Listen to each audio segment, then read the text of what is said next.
Has Dave Meltzer seen the light? Tony Kahn just can't seem to take criticism from anybody other than Meltzer.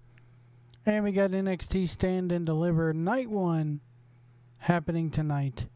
All this as you're being taken from pillar to post.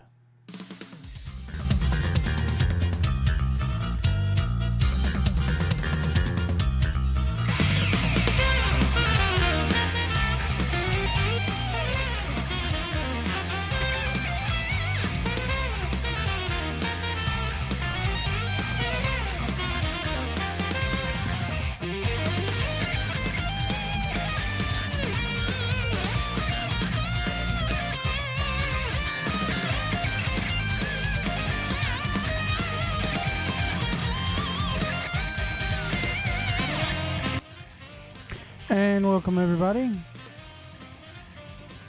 to this episode of From Pillar to Post, the show that takes you everywhere from wrestling to movies to video games to other podcasts, as we recently did an interview with Mr. Jim Fix, but quite frankly a Howard Stern podcast. And today we are getting back to the roots here. I did one talking about movies the other day. Let's talk about some wrestling. NXT Takeover Stand and Deliver Night 1 is tonight, and I think they stacked this card. They did a good job. You know, they got 11 matches. 6 of them are tonight. 5 of them are tomorrow night. Plus they have pre-show matches, I believe. Yeah, they have one pre-show match tonight.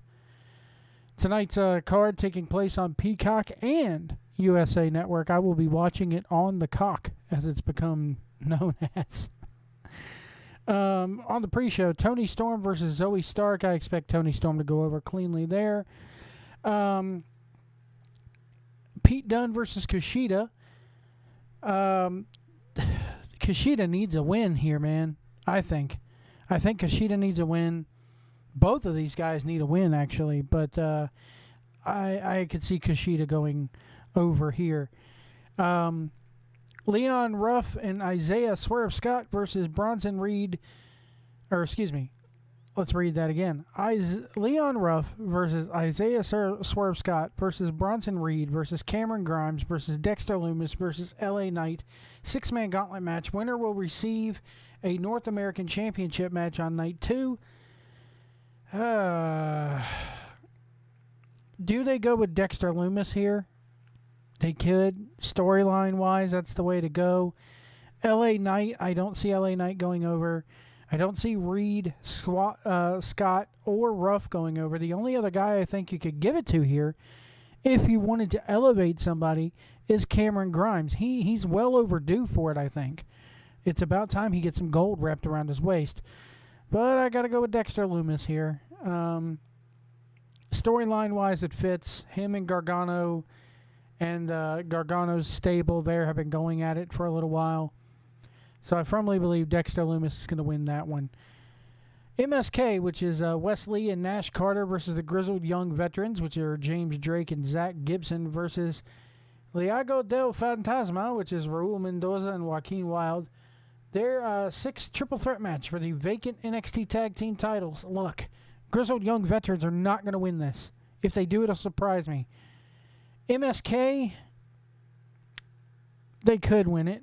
I think give it to maybe Liago del Fantasma. Give it to them. And, or is it Lidago del Fantasma? Give it to Mendoza and Wild. How about that? How about we just go that route? Walter, or Walter, as he's commonly known as. You pronounce that W as a V, a Walter. Walter versus Tommaso Ciampa. Why am I still speaking like this? I don't know. Walter versus Tommaso Ciampa. Singles match for the United Kingdom Championship. This kind of gives the United Kingdom Championship a little bit of relevancy. Ciampa needs a change of scenery. So why not give it to Ciampa and have Ciampa go over to England for a little while? But we all know that ain't going to happen. We all know that, you know, it'll be a waste of Ciampa because nobody watches NXT UK hardly, unless you live in the UK. This is a tough one to call for me. It really is a tough one to call. Couldn't hurt either of these guys to win. Neither of these guys really need to win. Walter, if he does win, it'll kind of elevate him, which he really doesn't need the elevation. When it comes to NXT or NXT UK, do you really want to have Ciampa be your champion and then have that NXT title defended on North American soil, or have him go over to England? I think... The only way I could see this working is if Imperium and Walter stay here in the U.S., Ciampa goes and runs roughshod over there in the UK for a little while, and Walter is the next guy that is coming up for the title, which is going to lead me into night 2 here. I'm probably just going to do night 2 tomorrow, even if it's just a quick 5-minute video. I'll do it today. Why not? I'll do it today. Walter could lead into Karrion Kross, because I think Karrion Kross is going to get the title tomorrow. I would love to see Walter versus Karrion Kross. So I'm going to say Ciampa goes over, takes the title along with himself over to the UK for a little while, and takes a little European vacation. His family may not like it, but it's for the good of the business. The problem is it hurts Walter here in the U.S. if he loses, doesn't it? Now that I'm thinking about it.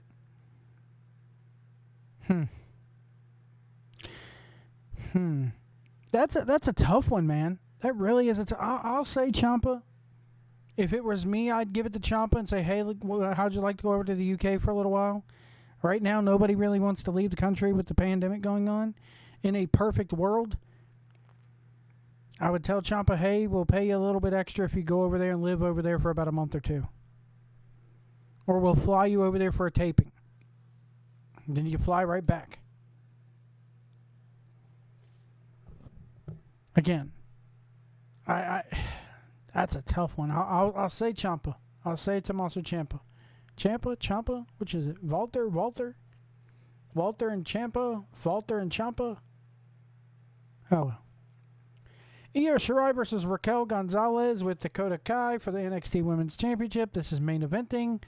Raquel is not ready.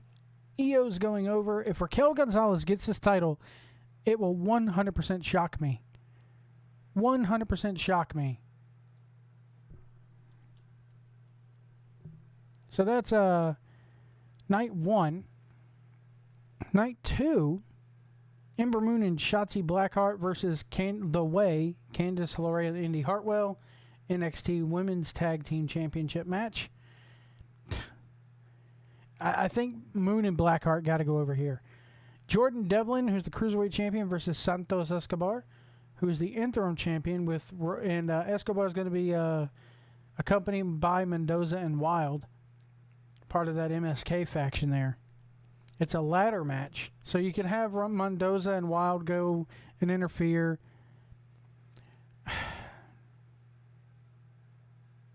Maybe Devlin gets this one. I'd give it to Devlin. He is the one returning, I think. Gargano versus the Gauntlet Eliminator winner, which I said was going to be probably Dexter Lumis. So you'll have Gargano, wrong sport. Gargano versus, Joey Logano is going to pull out in his race car and fight Dexter Lumis. There you go. No, Joey Gargano versus Dexter Lumis, and maybe you have Dexter go ahead and win something. A lot of people are not high on Dexter Lumis. I think he's got a good look and a good presence about him.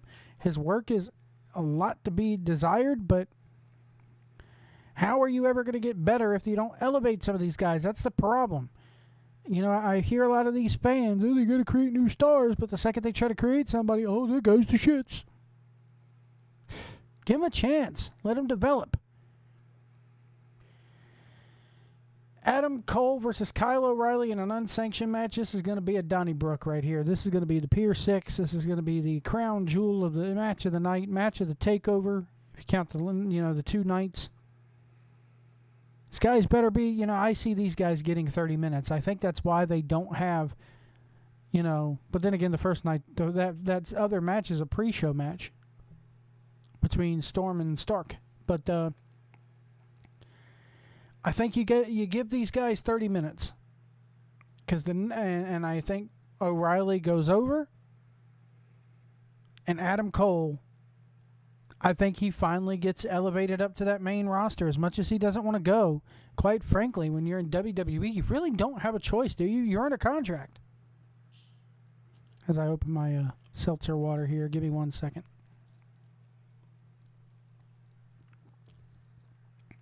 Finn Balor versus the returning Karrion Kross with Scarlett, singles match, NXT Championship. We're going to see a lot of wicked witchcraft in this match. A lot of hullabaloo, a lot of what they call it, gaga. I think Karrion Kross gets the win. Maybe you see Balor go away for a while. He's not coming back as the Demon. I don't really want to see him right now as the Demon. He hasn't really developed this Prince character.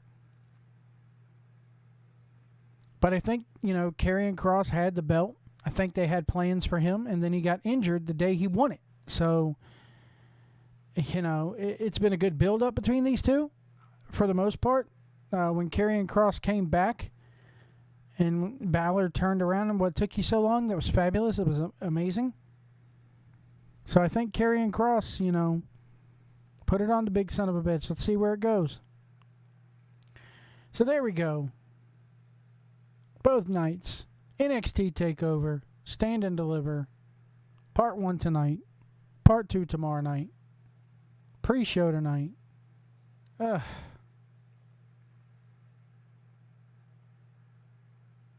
And then, of course, so here it is Wednesday. I'm going to be watching this live on the Cock because of the commercials. Commercial free on the Cock.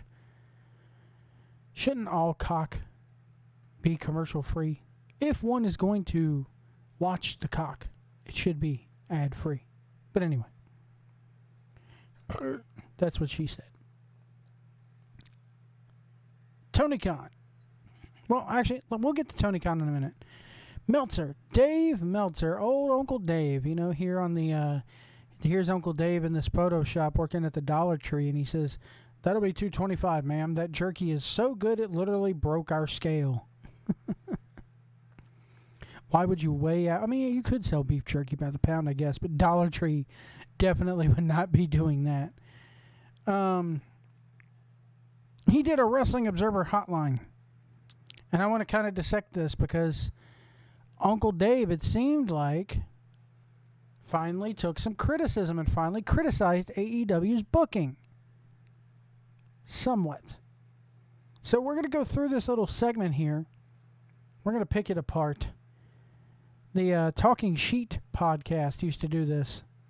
I missed that podcast. Is that podcast still around? Are they still going weekly? Someone let me know. I haven't seen or heard of an episode of it in years. But Meltzer did, does Wrestling Observer Radio with Brian Alvarez. And the subject of AEW's booking gets brung up. And let's see what Meltzer has to say about this. See if I agree with it. All right, so what's up with AEW booking? Oh, my God. Well. Oh, my God. Really? I over the weekend, I talked to a couple people who booked national promotions, and we were discussing AEW booking and everything. So, first thing right off the bat, who are these people that he's talking to, national promotions, who booked national promotions? It's kind of tough. There's not many people left. So, who are you talking to, Dave? Of course, Dave will never tell. Dave never tells who he's talking to. So, half the time when he says, I think I talked to somebody, who is it, your imaginary friend?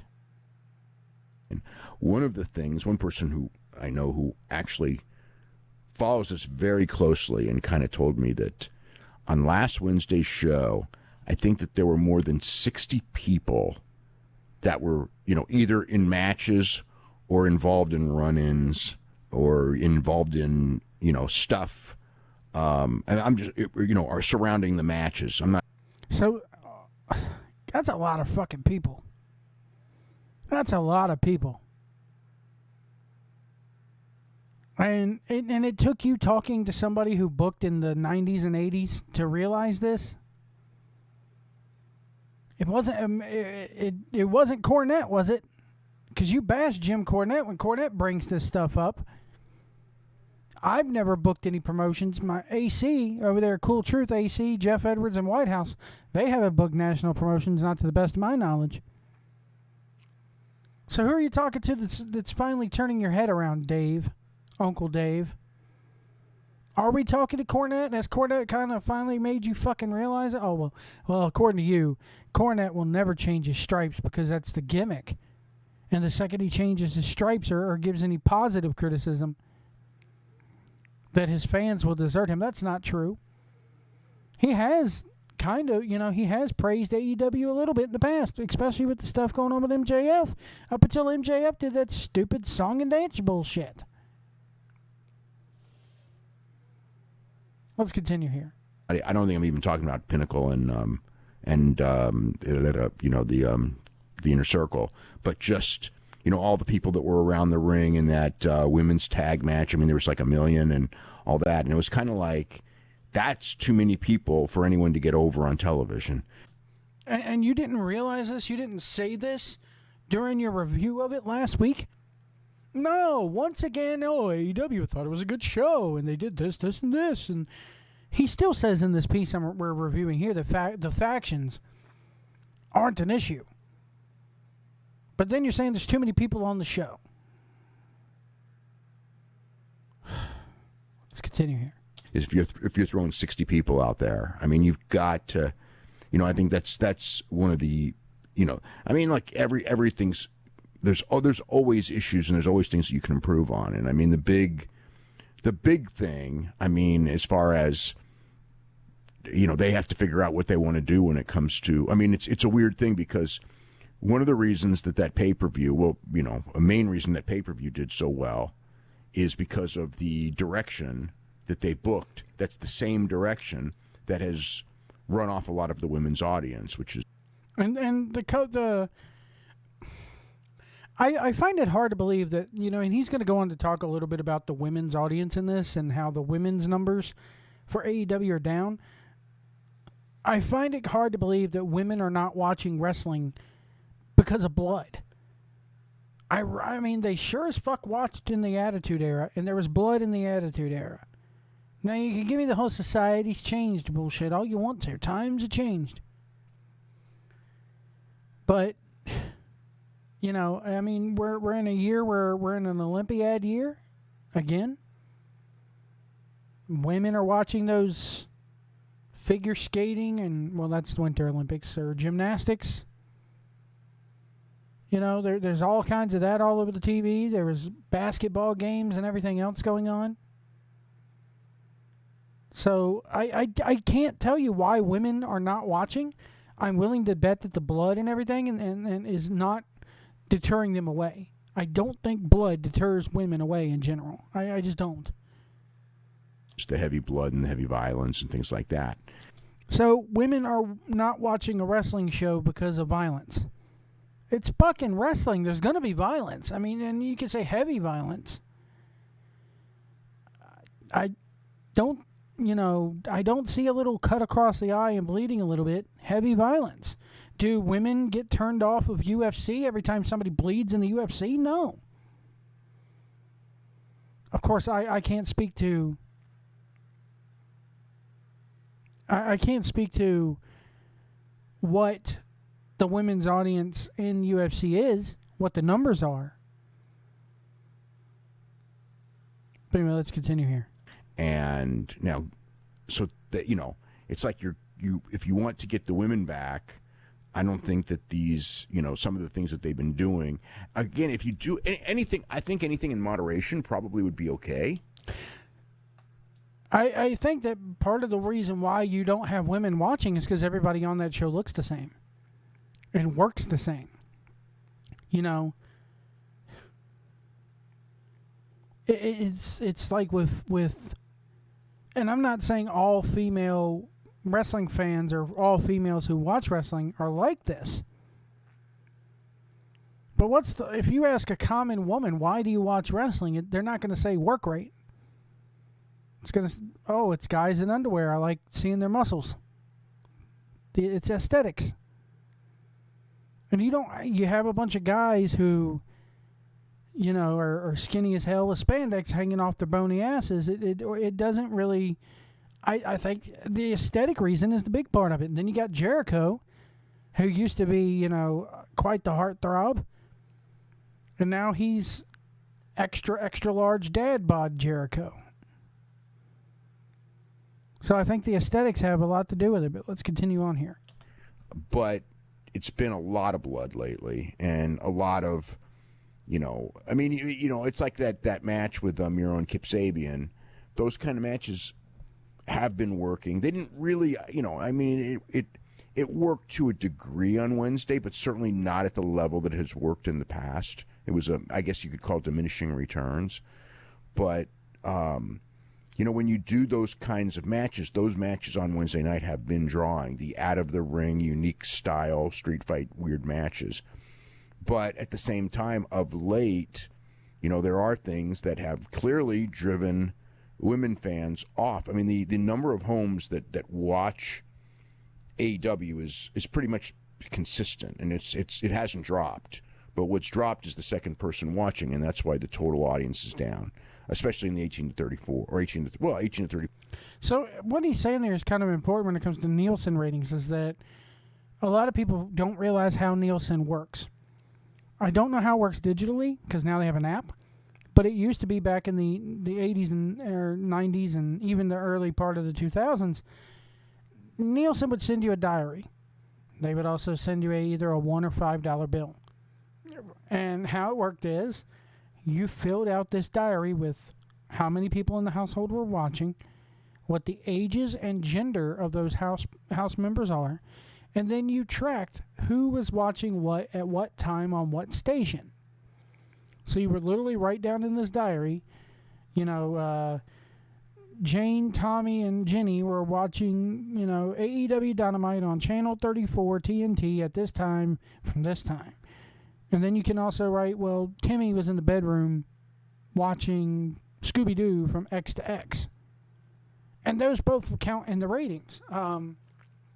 Now, they do break that down as to females, age, how many, females are watching, and that can affect your total numbers. Because if the kids are watching, if dad and the kids are watching AEW, but mom is over watching, in another room, watching Martha Stewart or watching This Is Us or 600-Pound Life or whatever the chick flick is on TV at the time, that does count against the women's audience. For especially, but women is as the key one. So I mean that's like the big issue as far as the ratings go. I mean there's other things, and I wouldn't overplay last week's rating in the sense of now what he's about to say here is true. Last week's rating and this week's rating really don't matter, because we're now going to see a shift in, there's no more competition on Wednesday nights. So the tail will really be not a week from today, when everything goes, kind of becomes the new norm, and NXT has a night to themselves and AEW has a night to themselves, and you got that Raw lead-in. If Raw will run more than one fucking commercial a show for NXT, because in my opinion, if you're WWE, you really got to, I'd be plugging this thing, running a lower third and having the announcers mention it. It's after WrestleMania, so you get new signees coming in. You could get new people going to Raw and SmackDown. So you need newcomers to come up and fill that hole, so to speak, on the NXT side of things. It's really going to be week after next that tells the tale here. It was down, but it was also NXT was up, and a lot of that has to do with destination. I think that, I said this to Garrett the other night. This is actually before the conversations that I had. But pro wrestling, to me, when pro wrestling works, there's got to be a destination when you're watching it. Like you're building up for something. clear and somewhat major. And this is, and he's absolutely right. I kind of agree with him on this. You know, there has been, it's Takeover, where the build to Takeover. AEW is coming off of a pay-per-view. They could have been building to this house show that they are taping, and we'll get into that in a minute when we talk about this Tony Kahn interview. They're taping this house show. It should be broadcast on BR Live. If you're letting that many fans in, why not broadcast this thing on BR Live like they did with Fyter Fest 2 years ago? Or Beach Blast, or Spring Break, whatever you want to call it. There's no reason for this house show on Friday. SmackDown's a throwaway show. It's already been pre-taped. They got an Andre the Giant Battle Royal and a Fatal 4-Way for some stupid shit. Or a gauntlet match, whatever. I can't even remember. You know, you have a prime spot the night after WrestleMania. Are they worried that not many fans are going to show up? I haven't heard anything about ticket sales to this thing. Most people are in town or in Tampa. I've said this before. It's a 3-hour drive from Tampa up to Jacksonville. 6 hours if you're going to drive back. Which I'm assuming most people are. Do they want to pop up be on video, have it be out there? People are going to fucking tape this shit anyway and put it on Twitter. But watch out, don't do that. Tony Kahn right there. Look at that face. Look at that fucking Tony Kahn face. He's got that DMCA button ready on YouTube, guys, and Twitter and Facebook. Anyway, let's hear what Meltzer has to say. Very soon. Now, with AEW doing 4 pay-per-views a year, the destination, I mean, they should have a destination show once a month or do more pay-per-views or something. He's absolutely right. I really agree with him there. That's what I just said. They should be having a destination, and that house show this Friday could have been it. To where, you know, I mean, like some places used to have destination. Every single week was the destination. But that's because, and every week would be the loaded card.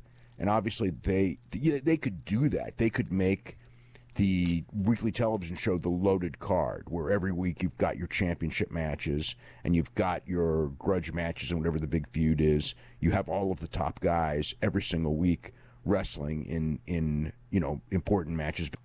That arcade match could have been this Friday. Building to the next week and things like that. That can be done. That's not what they do, but you could do that. I don't know if it's advisable. It's sort of in a weird way what Raw and SmackDown do for the most part. I mean, there's exceptions, but just like tonight, you know, I mean, you had the top guys. You didn't have them in their big match because WrestleMania is coming, but you had them in matches to build WrestleMania. But they all, for the most part, most of the top guys and the key guys were wrestling in singles matches as opposed to doing 6-mans and things like that. So, but I mean, I think the thing is the attempt to push so many people. There's only going to be a finite number of stars, no matter what. And I think that you have to figure out who they are and really push them, as opposed to trying to make everybody happy and get as many people on television and as many people in angles as possible. In which case, you're over-angling the show, and the angles are going to mean little. Because when the show's over, I mean, you should have, like, when the show's over, you should have 2 or 3 things that when the show's over, you go, like, those were the key points, and that's what we're talking about, as opposed to a lot of little things. Because if there's a lot of little things, they're all little, and they're probably not going to have a lot of effect. So, I mean, that's just basic booking rules across the board. I mean, it's not just particular to AEW. It is particular to AEW. Right now, it pertains to AEW, and this is why I wanted to bring this up, is that while he's giving them criticism and while he may have finally seen the light, it's a week later when you're seeing the light, Dave, and you're having to talk to people who have been in the business, or in the actual business. You're not in the business. You're access media. You're access media. I wouldn't even call you media. You're an access pundit. You're an access pundit. So the fact that you have to, your head is so far up the Young Bucks and Tony Khan and everybody else's ass up there that by the time you do have somebody to come along and pull your head out of their ass, it's too little too late, man. But let's continue here. But I do sense, that one of the things is so much guys around the ring, so much interference. I think that the only match that didn't have a whole bunch of stuff going on was the Christian and Kazarian match. He's right. Christian and Kazarian did not have anything. They went on for like 17 minutes and had a fantastic match. The problem, and what Jim Cornette said this week is, the reason why the match is so fantastic is because it's a WWE-style match. The only guys there that are truly worth a damn, that don't do that damn sideshow wrestling, like Jim Cornette says, they don't do the cheerleading routines, are people like Daniels, Kazarian, Christian, who know how to wrestle a WWE style match, which also, ended up being the highest point, but that, highest rated part of the show, but that's actually just coincidence because people. It is just coincidence because nobody knew that match was going on first. People don't know that going in, so I think that's one of the key things that they really need to work on is. And you're right. They could have, said a test of that would be to do a live cut-in like WWE does. I don't know if they still do it.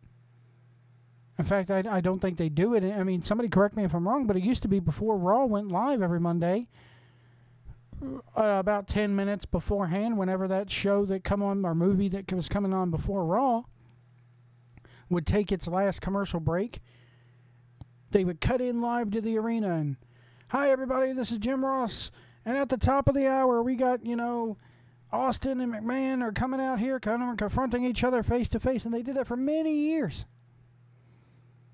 Also, this is coming up, and this is coming up. They kind of do like a quick 30 to 45 second rundown of 2 or 3 matches. They tell you what's kicking off the show at the top of the hour.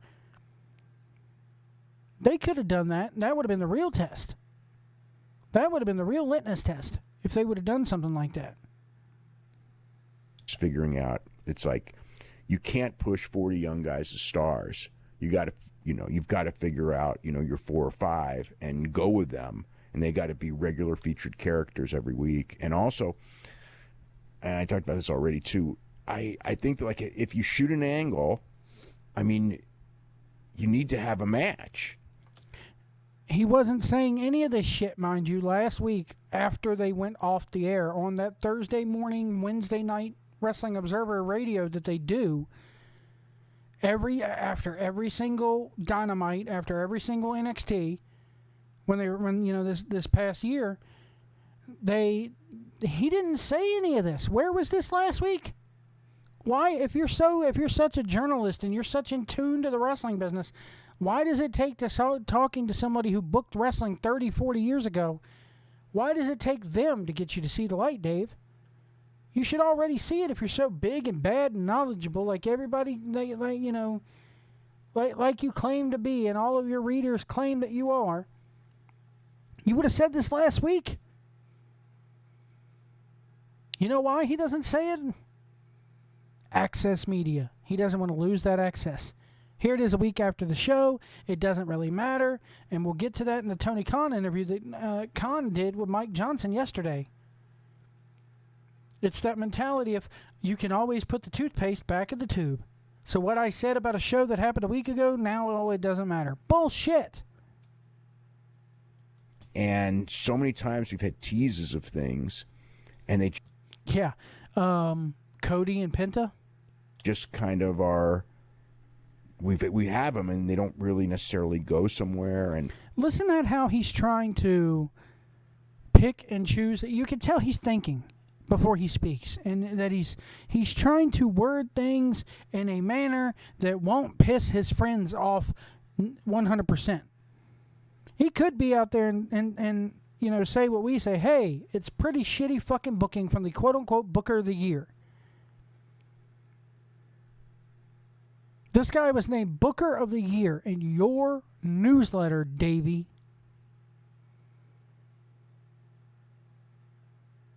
And you put him over. You had him on the show to accept the award, and you're so busting a nut because they put a banner.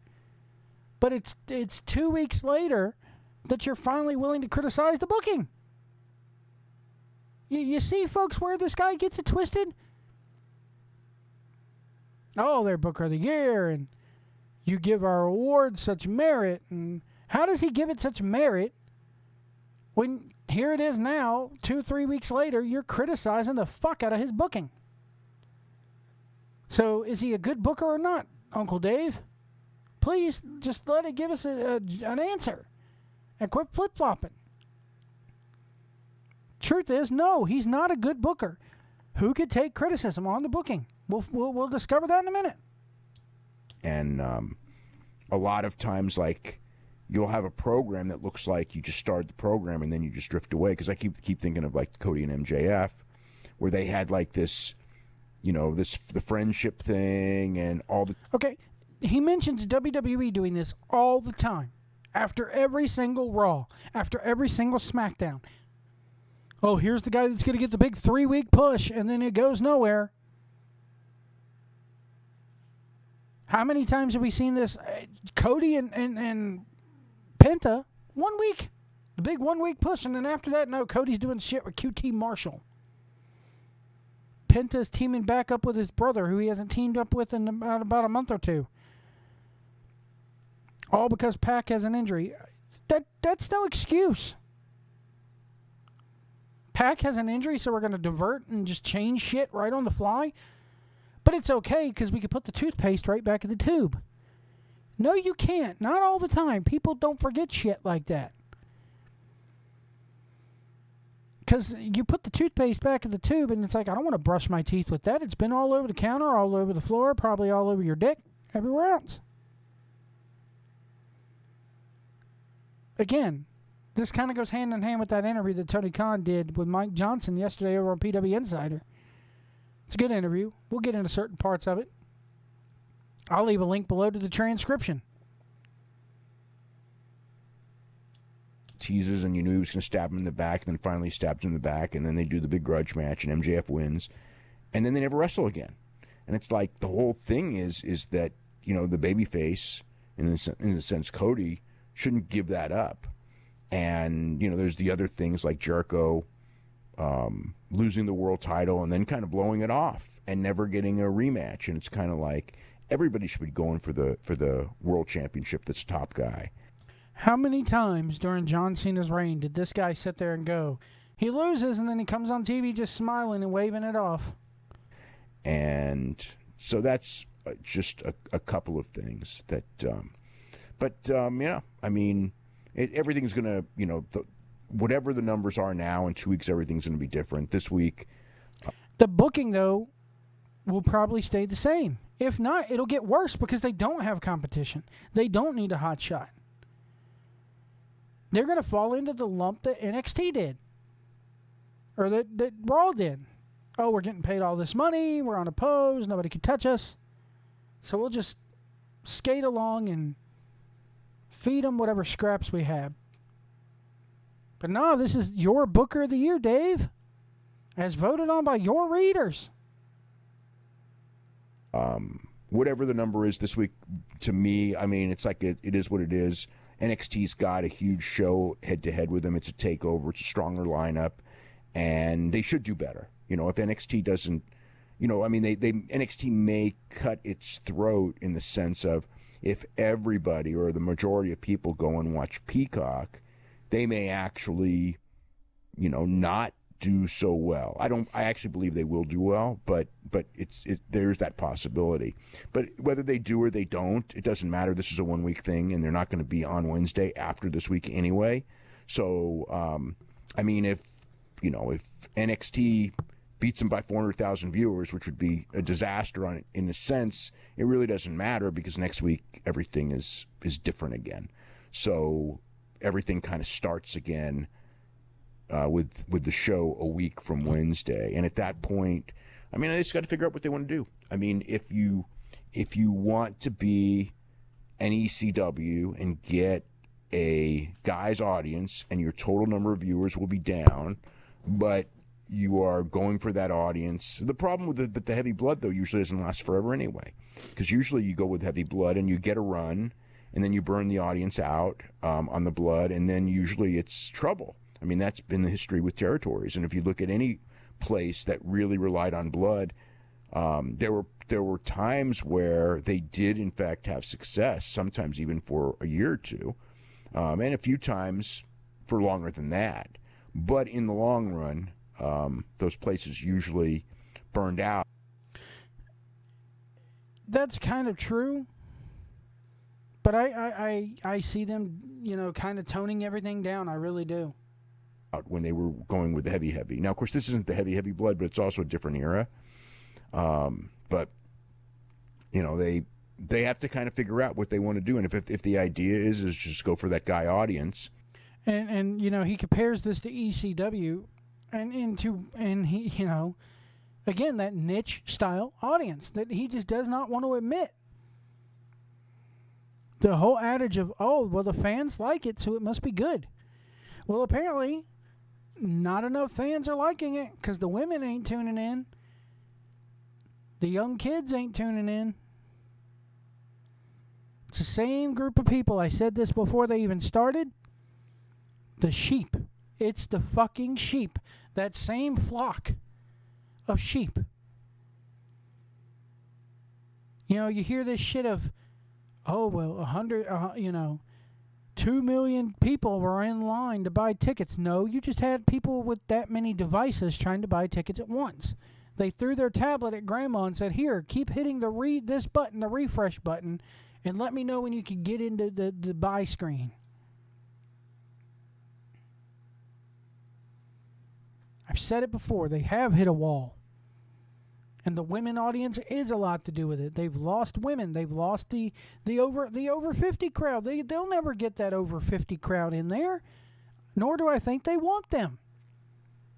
That was proven when 200,000 of people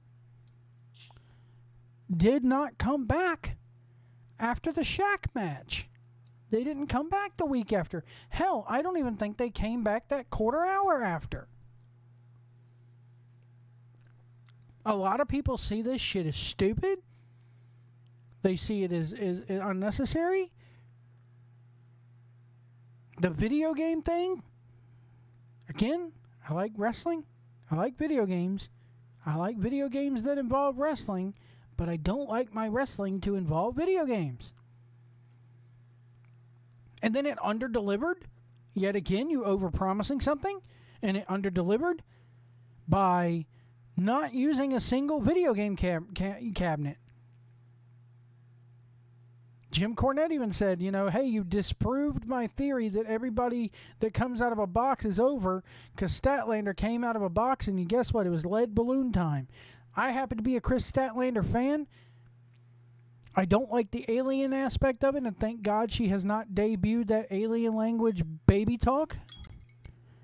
As a timer on my phone goes off. Sorry about that. But I will say that it was a good way to return somebody.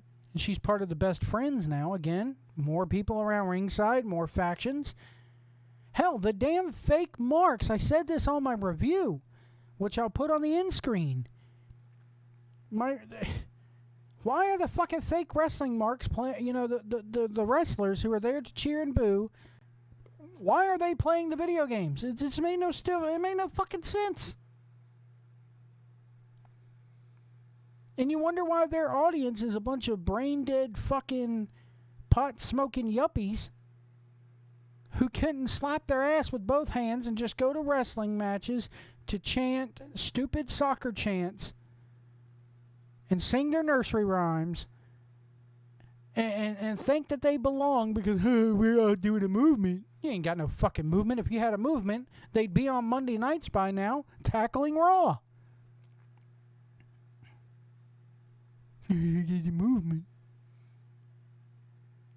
This is a fucking indie version. It's an indie bucket promotion on television. It's exactly what I said it was going to be. It's a bunch of people in a treehouse looking at their dad's pornos that they've stolen.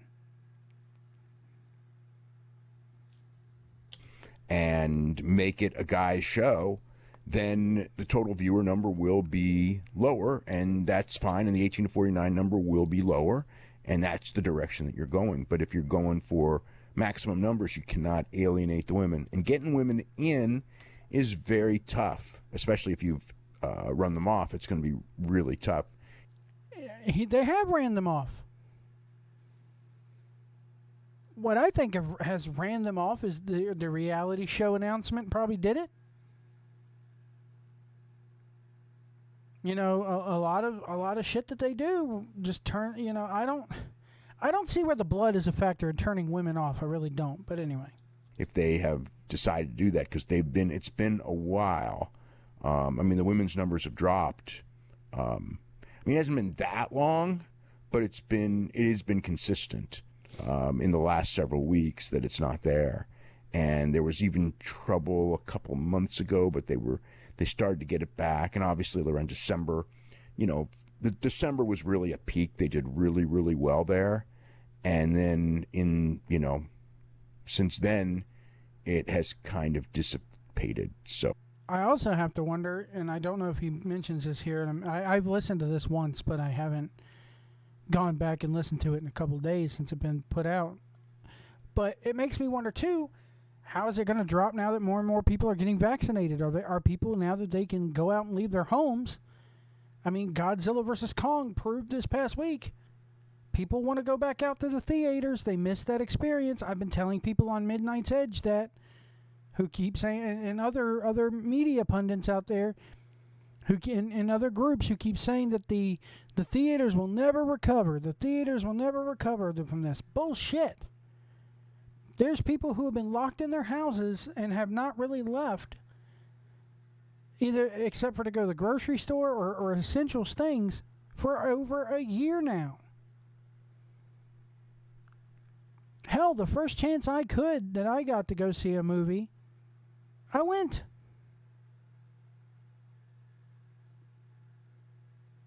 So it makes me wonder how many people are going to, how much are the DVR numbers going to factor into this?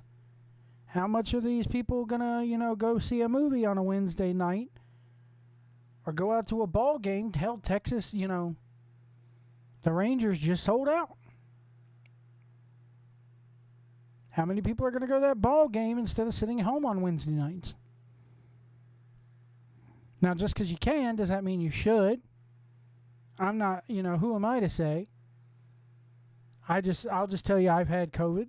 It's no joke. It gave me pneumonia when it left. I spent about a month and a half bedridden because of that shit. It's not fun.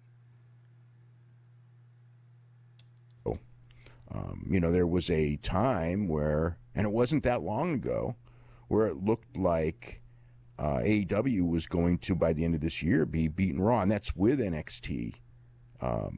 That's with NXT going head-to-head, keeping them down, where they would have, those lines would have, because Raw was dropping and AEW was gaining. And that's not the case anymore. One of the differences is the look of the show. And I really think that is a tough one, because average wrestling fan, the look of the show is so important. I never realized how important it was, and I probably should have. And that's probably one of the things that the pandemic has taught the most. He's right. I mean, when I'm watching a show and I see Money Matt Hardy surrounding the ring, and then 2 segments later he's in the crowd trying to be a mark, that doesn't help your cause.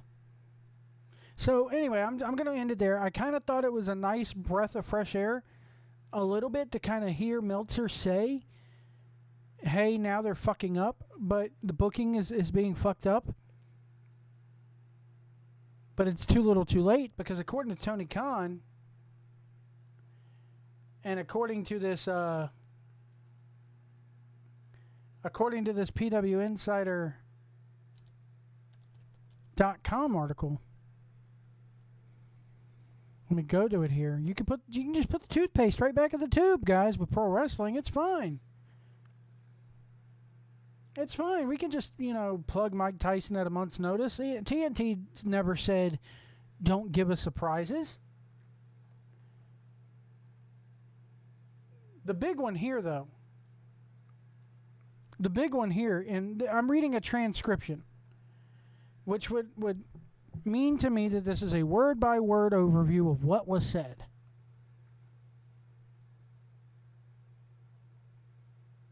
So,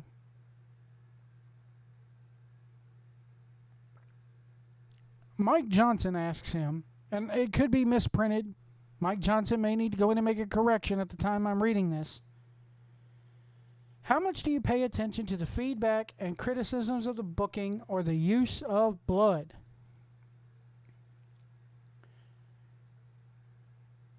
And Tony Kahn immediately, he can't take this. He cannot take this. And I'll have a link to this interview or this transcription down below. Please be advised that it is the free version of PW Insider, and they have ads every fucking where. So go in, and you can't go in with an ad blocker. So just be prepared to have good antivirus software. But I like the guys over at PW Insider because they kind of take they're not smoking what the Young Bucks are passing them every week. So Mike Johnson asks Tony Kahn, how much do you pay attention to the feedback and criticism of the booking or the use of blood? And Tony Kahn goes, well, those are all different things. That would be like if I came in with 7 different insults for you at once. How? How is that 7 different insults? He asked you about criticism of the booking and blood. That's a fair question to somebody that just won the coveted, quote-unquote, coveted Booker of the Year for the Wrestling Observer. Yeah, you won an award, but how about those who criticize your booking? And how about those who criticize your use of blood? Oh, it's 7 different things. And 7 different insults. You've insulted me. And Mike Johnson goes, I'm not trying to insult you, but... And Tony Khan quickly cuts in. 7 different criticisms at once. Let me do them one at a time. Those are different things. So I would not have the same response for the use of blood as I would an individual story. What? What? What the fuck? Who the fuck is this guy? Booker of the Year? I would... Let's read that again. I would not have the same response for the use of blood as I would an individual story. Well, what if you're using blood in those individual stories? Blood is part of storytelling when it comes to wrestling here. At least it should be. Unless they're busted open Harway, and then you use that Harway blood as a plot narrative to drive the story. So Mike Johnson goes, okay, so how about we talk about the use of blood? Because Mike Johnson, as much as I like the guy, he's now having to calm Tony Khan down so that he doesn't piss Tony Khan off, so that Tony Khan doesn't invite Johnson or doesn't revoke Johnson's invitation to the next media scrum backstage, like this picture I have of him on the screen where fucking everybody's rushing up to Khan, and Khan's sitting there telling him, oh, great show, great show, great show, and he's just soaking it in like the fucking nerd in class who's finally won that coveted award. Like the nerd in class, you take it like me. I was never good at sports. So when I did, when we were playing basketball in gym class and I did sink one in the hoop, I thought I was hot shit. That's what God reminds me of. He strikes gold one time, but he can't take the criticism for the 80 other bars that he struck. You got to be able to take that criticism. And I said it before when they first started that this is a guy who will not be able to take criticism because he's been silver spooned. He's had that silver spoon shoved up his ass since birth. Old Papa Khan. Papa Khan. Papa Khan. Papa Khan. Papa Khan. For those who get that reference, you'll laugh. Hopefully. Papa Khan. But Papa Khan has never had to give you any criticism. Papa Kahn gave you everything you've ever fucking wanted in life. Papa Kahn let you help run his football team. Papa Kahn said, here, take my money that I'm going to give you and go buy a soccer team. Or go help run my soccer team. Papa Kahn has probably never, ever, this kid's probably never seen a belt or a backhand a day in his fucking life. Like what us normal kids had to go through. Shit, let me ask my mom to help run a fucking football team. Bam, right upside the head. I can barely...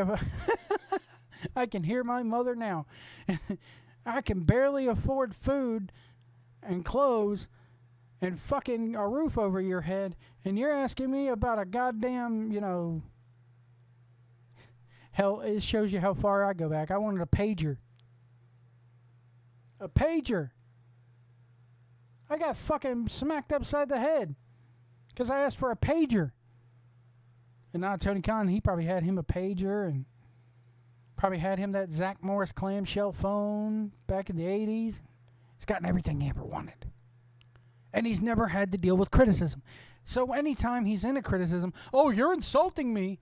You're insulting me. You better not insult me. I'll take your access. You access media, folks. I'll revoke your access. So then the access media, like your PW Insiders, like your Dave Meltzers, your Wrestling Incs, everybody like that out there, has to, they can't fucking say what they really want to say and ask what they really want to ask. And the second they try, oh, it's 7 different insults. Fuck you, you little fucking super. Look at him. He looks like a fucking weasel. Fucking idiot. So he goes, how about we talk about the use of blood? And Tony Khan goes, for every criticism I get, it's not like I have a shelved answer, because a lot of criticisms in life are valid and some are not. A lot of times you could say something in an article.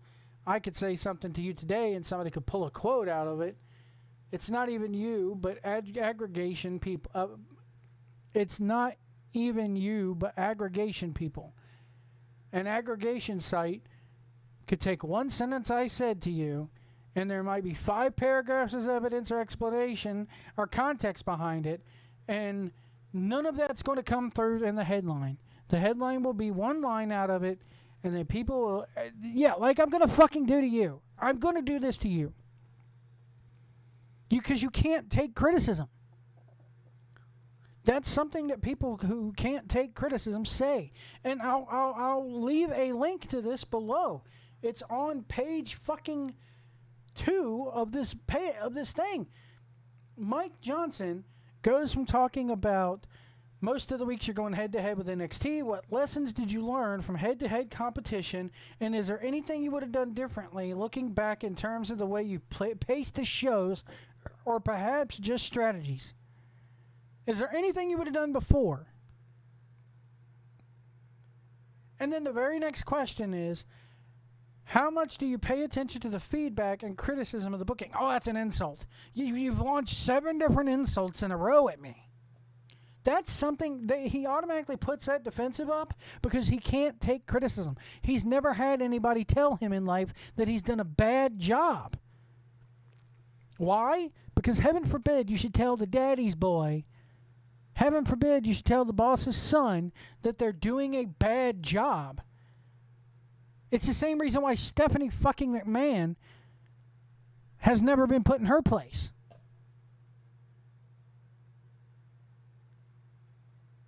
Does anybody not see this from this guy? This fucking stuffed shirt, skinny tie wearing, nerd glass Clark Kent having fucking motherfucker.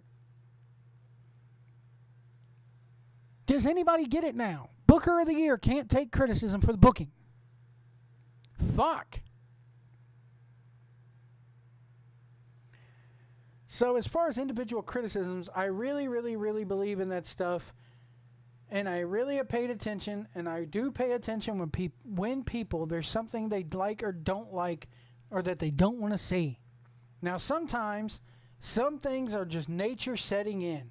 There are times when people get impatient, and I get that. Sometimes there are things in wrestling that you have to wait for, and I don't think people have the attention span they used to have. What is with this attention span shit? Now, I get it. I'll be sitting there watching something, and yes, I'll play around on my phone, but that's multitasking. That's multitasking. That's not having a short attention span. Fuck, people sat there and watched Game of Thrones for what, 6, 7 fucking seasons? Yes, it shit the bed in the end like your little barbed wire match, but they still watched it and wanted to see it through. So they tuned in the next week to see how you were going to, that's television. That's how episodic television is supposed to work.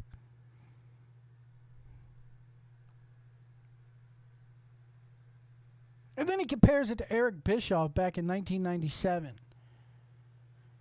There are times when people are eager to see something, they just don't want to wait, and I get that. Doing a storyline where Sting sat in the rafters for a year without wrestling in 1997 would be very difficult to pull off now with social media. No, it wouldn't. No, it wouldn't. You kind of had that going with Darby Allin and Sting in the beginning.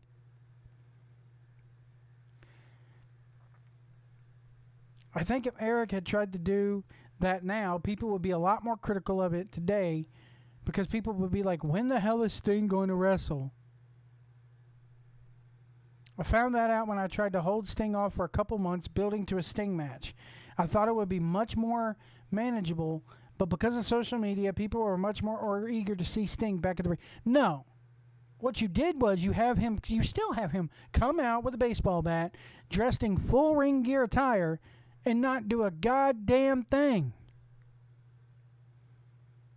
It would be different if, Sting came in and pointed his baseball bat at somebody and just hung out up in the rafters during their match. Got in their head with the mind games.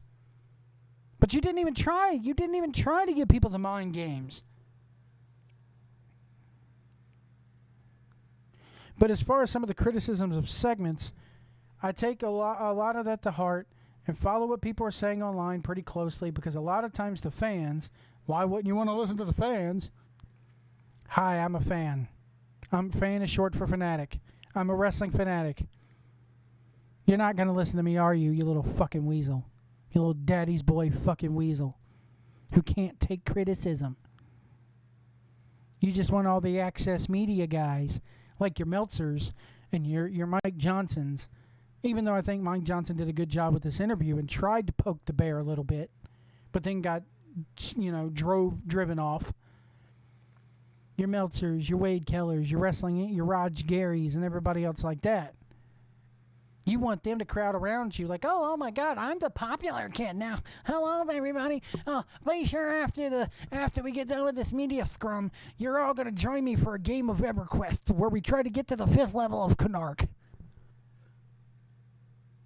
Ain't I popular? This kid probably used to get the shit beat out of him in school. The greatest feedback we have in the world is from the wrestling fans because unlike in other sports where the fans are yelling something at you and it's too late, they're yelling, catch the ball, it's over. You didn't. It's too late. You can yell at the guy, but he didn't catch it. Wrestling's not like that because a lot of times you can put the toothpaste back in the tube. You can fix something. No, you can't. Okay. You can't. Once the genie's been let out of the bottle, where's the fun?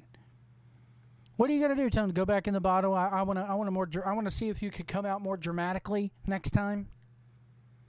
You only get one chance to make a first impression. Booker of the Year.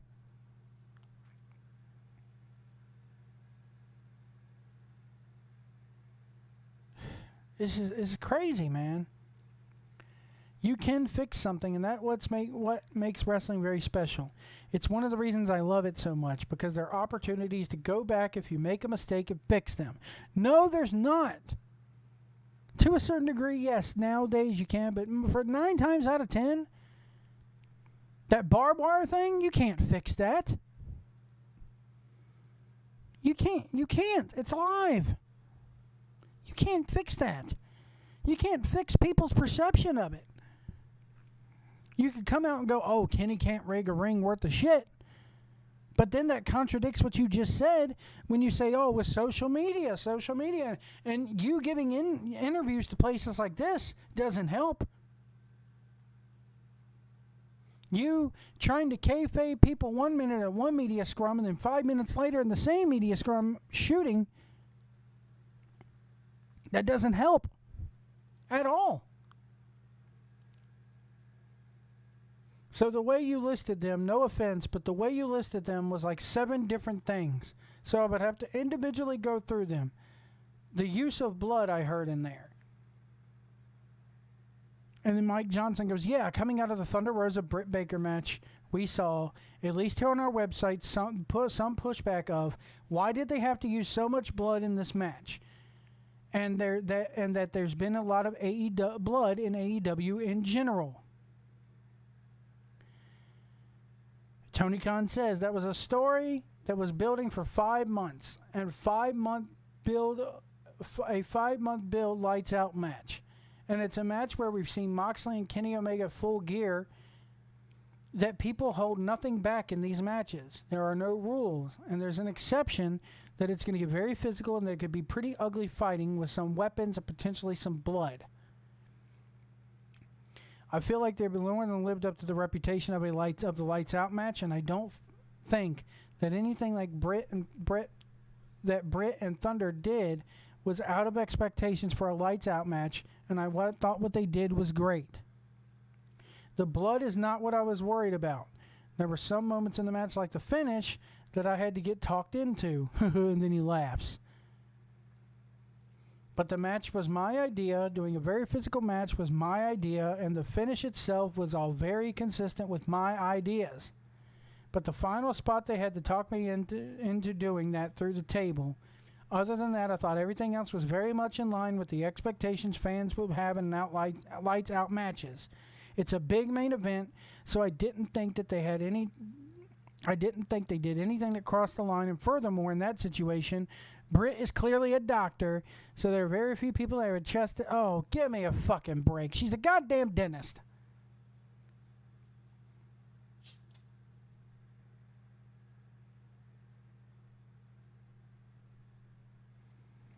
Mike goes, you mentioned you had to be talked into their vision for the finish. He goes, not their vision for the finish.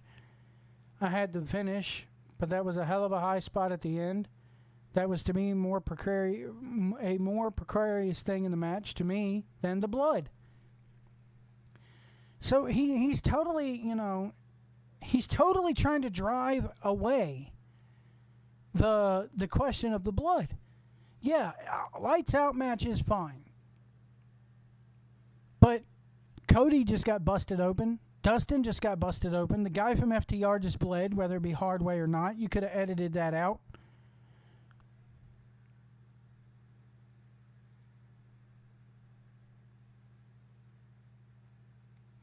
So how different, and then they go into how different the top of the pyramid, it's your name, your vision, it's your blood, sweat, and tears.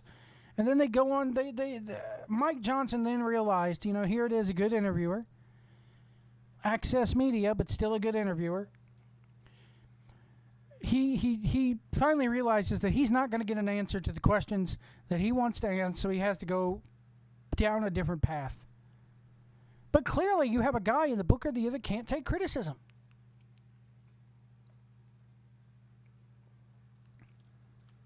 Again, heaven forbid when somebody should call him out on his shit, they get branded like Cornette.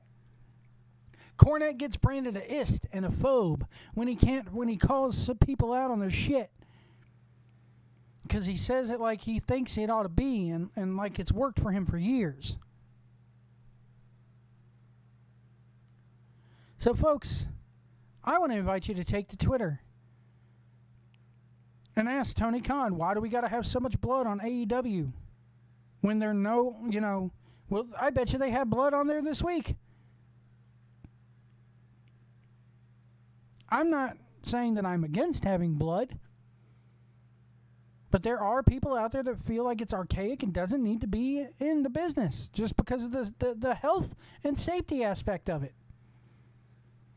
Hell, we're in the middle of a pandemic and you got people bleeding out there,